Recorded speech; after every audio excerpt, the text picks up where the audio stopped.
Okay, let's start this. We're in Chapter 11. We're talking about motives and personality. And remember, there's the outline. We're going to go over. You already have that. We're still in the intrapsychic domain. Internal needs will be explored. That's why it's the intrapsychic domain. These internal needs cause people to act, think, and perceive in certain predictable ways.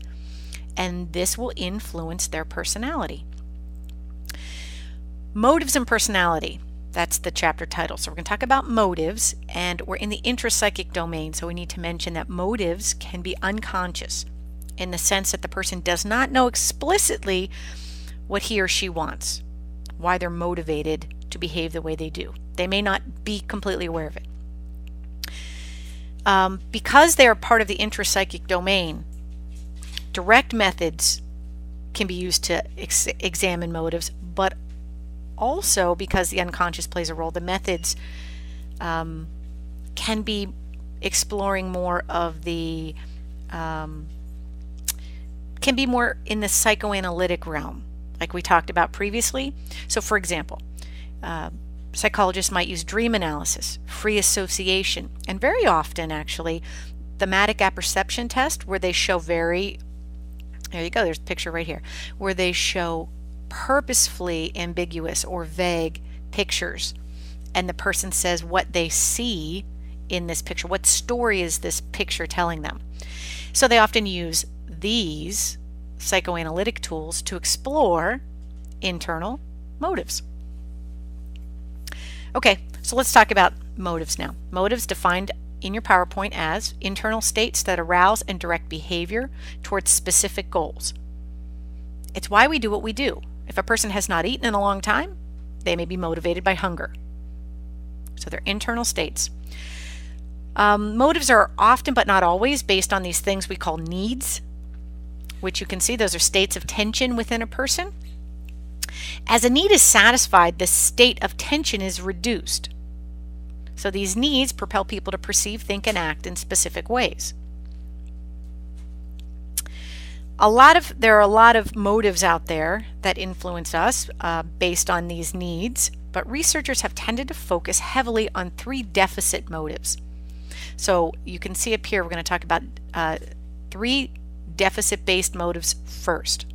And a deficit-based motive is defined as a motive caused by the lack of something, a deficit. So these motives grow out of a need, a deficit, a lack of something. 3 that we're going to talk about: achievement, power, and intimacy. We call them the big 3 deficit motives, or the big 3 motives. They've received a lot of coverage in research and in journals. And the belief is, so again, listen to the 3: achievement, power, and intimacy. So theorists believe that all of us are somewhere on the continuum for each of these 3 motives. So we're all somewhere in achievement, for example. We're either very low, average, or high, and somewhere on that continuum. We're somewhere in the continuum for power. We're either low, average, or high, and the same for intimacy. Low, average, or high, or somewhere in the continuum.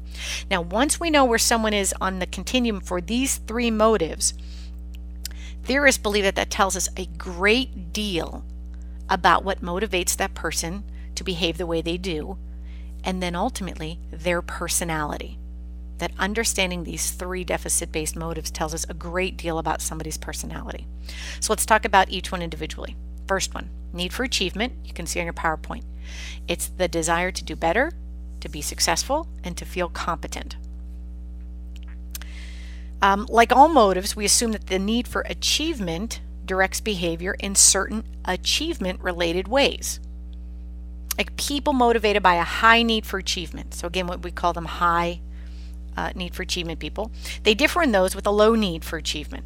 People who are not motivated by achievement to behave in certain ways.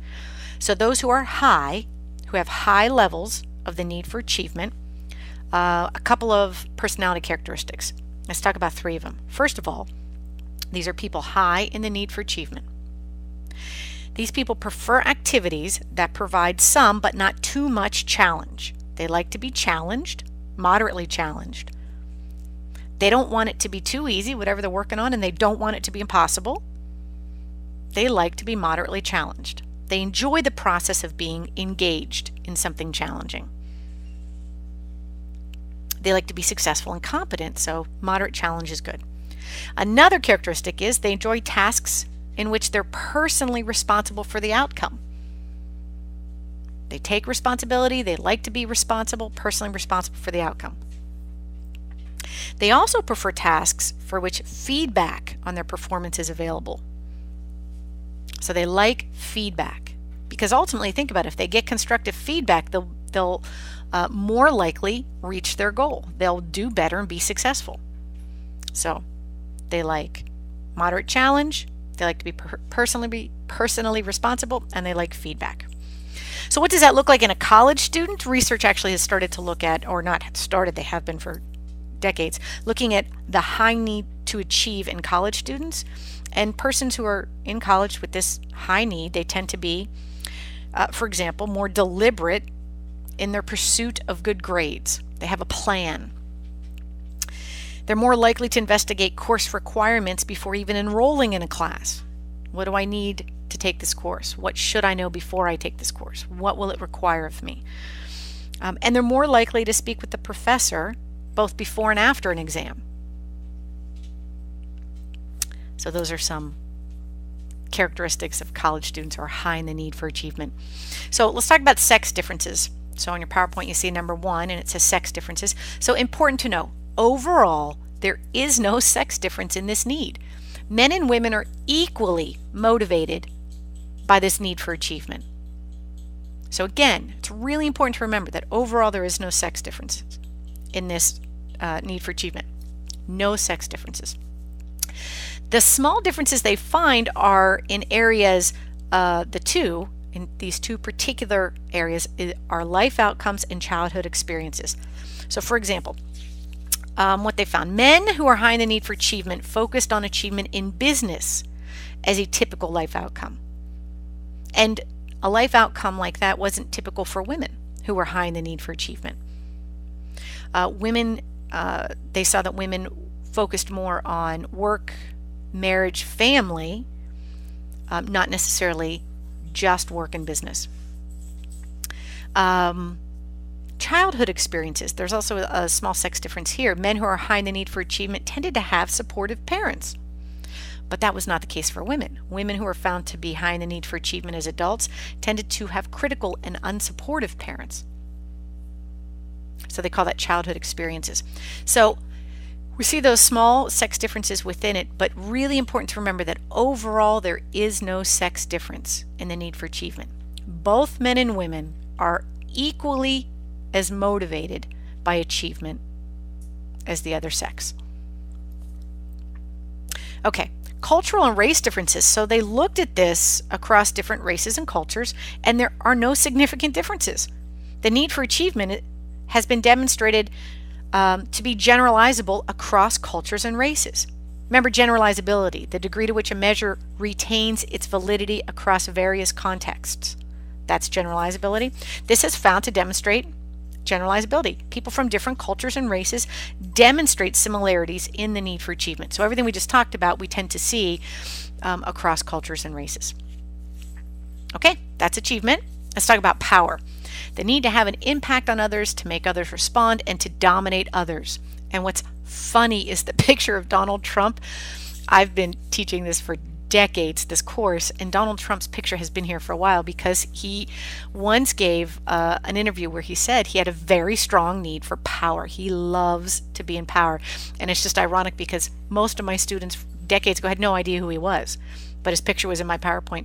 And nowadays, everybody knows who he is, so it's a little bit more relevant now, I guess, than before. Let's talk about power. Let's see. Those people with a high need for power, meaning they're motivated by power to behave in certain ways. Research suggests that those types of people seek out positions in which they can influence others and acquire possessions that have what they call markings of power. So we tend to see things like expensive sports cars, expensive stereo equipment, expensive homes, jewelry, clothing. Those are markings of power. So they seek out positions in which they can influence others, and they acquire markings of power, possessions. They also prefer to hang out with people, friends and significant others, who are not particularly powerful or popular, because they don't want to compete for the spotlight and for the power in the relationship. So they like to be the most powerful in the relationship. Now, when you look at assessing power, people can fill out surveys, other people can talk about someone else's power, but one of the most often used tool has been projective techniques. Remember the pictures that we just talked about.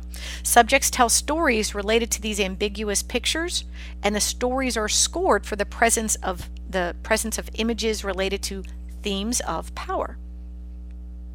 So they look for descriptions of strong or vigorous actions, behaviors that bring about strong reactions in others, just statements that emphasize the importance of a character's status or reputation or flat out power. So they can assess need for power in various ways. Okay, sex differences. Again, important to remember that overall there is no sex difference in this need. Men and women are both motivated about the same. They're motivated by the need for power. Now, we do see some differences in the behaviors of men high in the need for power compared to women. So, for example, research suggests that men who are high in the need for power tend to perform, they just tend to be more impulsive and aggressive than do women who are also high in the need for power. So we see more impulsivity and aggressiveness with males who are high in this need. What does that look like for men? They argue more, they have poor dating experiences, higher divorce rates, they interrupt conversations more likely to engage in sex with more partners, they're more likely to abuse alcohol, all of these things, more so than men who are low in the need for power. And also more so than women who are high in the need for power. Now, we didn't see those same results for women, like I said. Although women have as equal of a need for power as do men, they just demonstrate it differently. They lack the impulsivity and the aggressive behaviors that men high in this need tended to have.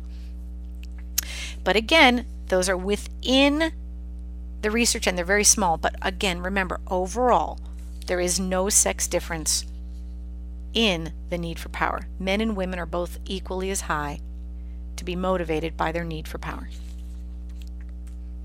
Okay, the third deficit-based motive is called need for intimacy, the recurrent preference or readiness for warm, close, and communicative interaction with others. Now, you may have, if you were in Psych 101 and you remember this, you might have called it a need for affiliation. Just depends which textbook you used. So this is the same thing. This book calls it need for intimacy. This is the desire for warm and fulfilling relationships with others. People who are high in the need for intimacy, they want more intimacy and meaningful contact in their day-to-day lives than do people who are low in their need for intimacy. Some of the research findings. Let's look what your PowerPoint says. Those high in the need for intimacy are more likely to, and then look at A, B, C, and D. Spend more time during the day thinking about relationships. Report more pleasant emotions when they're around other people. Smile, laugh, and make more eye contact. Start up conversations more frequently and write more letters. So they have more contact and communication with people. Now, it's important to note that research says over and over that people who are high in the need for intimacy are not simply extroverts. So it's not that they have a ton of friends. They're not social butterflies. Rather, they have a few really good friends. And when given the preference, they would choose small gatherings where conversation can occur rather than lots and lots and lots of people around where you can't really talk to anyone. People who are high in the need for intimacy, they listen well. And they ask their friends about things that I guess you would use the term deep topics. Like they're more likely to ask their friends about feelings, hopes, beliefs, desires. People who are high in the need for intimacy are described by others as being sincere, loving, not dominant, and not self-centered. Research shows that the need for intimacy is indeed correlated with positive outcomes later in life. such as overall happiness and life adjustment. And that's important to know. So I want you to remember that this need for intimacy is correlated with positive outcomes later in life, such as overall happiness and life adjustment. So what they did is they looked at need for intimacy at 30, whether somebody was low, average, or high, and they found that it was positively correlated with overall life adjustment and happiness 17 years later. And they looked at various markings like satisfaction with job, satisfaction with family, coping well with life's stresses. It doesn't mean their life was free of stress by any means. It was just coping well with the stresses, being free from alcohol and drug problems, being free from incarceration issues. At the age of 30, the level of the need for intimacy was positively correlated. So if they were high in the need for intimacy at 30, they tended to be happier and report better overall life adjustment 17 years later. So it's a good thing to have, apparently, this need for intimacy. But unfortunately, we do see a sex difference. So number 2 on your PowerPoint, women on average have been found to have a higher need for intimacy than men do. And here's what that means. Women are more motivated to fill this need for intimacy, this recurrent, close, communicative interaction with others. Women are more motivated by that to behave in certain ways than are men. And again, that's not such a great thing that there's a sex difference. We kind of wish there weren't, because it tends to be correlated, this need for intimacy is correlated with overall life adjustment and happiness down the road. So it's a good thing to have. Okay, so these 3 motives are referred to again as the deficit motives, and they were traditionally most often explored, these 3. But there's another one, and it's not a deficit motive, and there's lots of research to look at a particular growth motive. And a growth motive in general, just so I think you understand that it comes out of something you have. So a growth motive is a motive to develop and to flourish in something. So growth motive is a motive to develop and to flourish. So we want to develop something. So this motive is fundamentally different from the deficit motive. A theorist in the 60s, his name is Maslow, that's his picture. He's always smiling, by the way. He began looking at a significant growth motive, and he coined the term self-actualization, or the need to self-actualize. So defined on your PowerPoint, self-actualize means to develop one's potential, to become the person one was meant to be.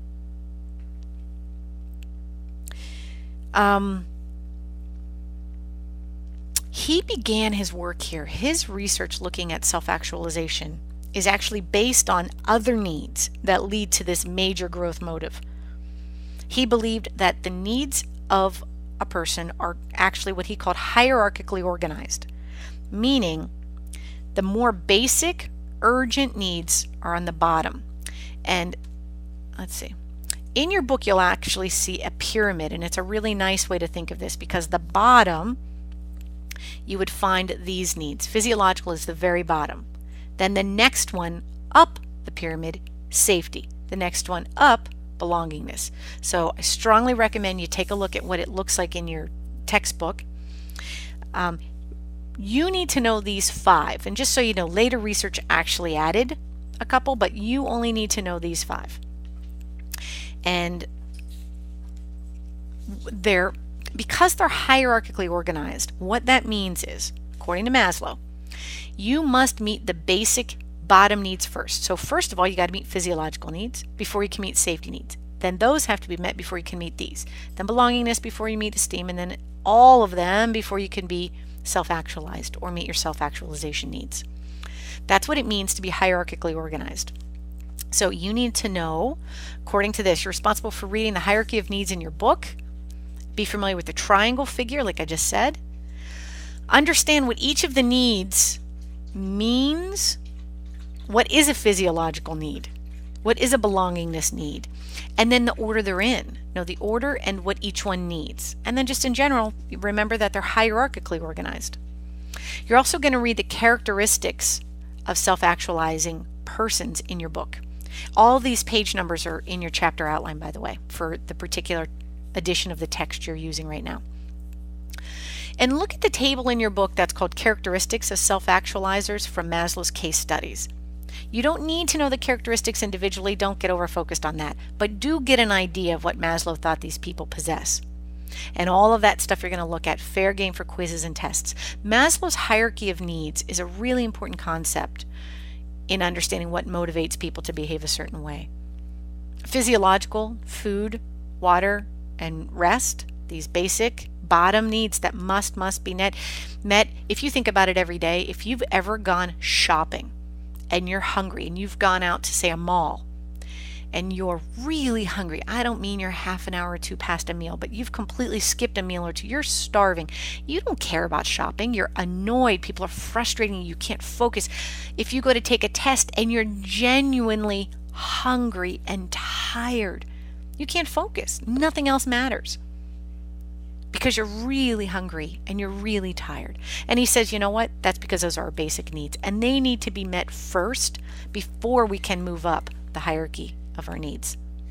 So Maslow's hierarchy of needs, a really important concept for you to read, absorb, and realize that on that triangle, self-actualization is the highest. It's called the least urgent because we don't have to meet it first. We have to meet everything else before we can meet it. So it's the least urgent. It's the highest at the top of the pyramid. And by the way, not everyone gets to that need. And maybe some of us only get there, his research suggested, maybe temporarily. We have a moment of self-actualization and then we come back down. You move through this pyramid, up, down, depending on what life hands you at what particular time. We've all experienced better years than others. And he says, so, all of our other needs are met. We meet our self-actualization need temporarily. And then maybe our job gets threatened, we move right back down to maybe safety needs then. So go ahead and read your textbook, become familiar with Maslow's hierarchy of needs. It's a really interesting way to look at what motivates us to behave the way we behave and become who we become. And that's it.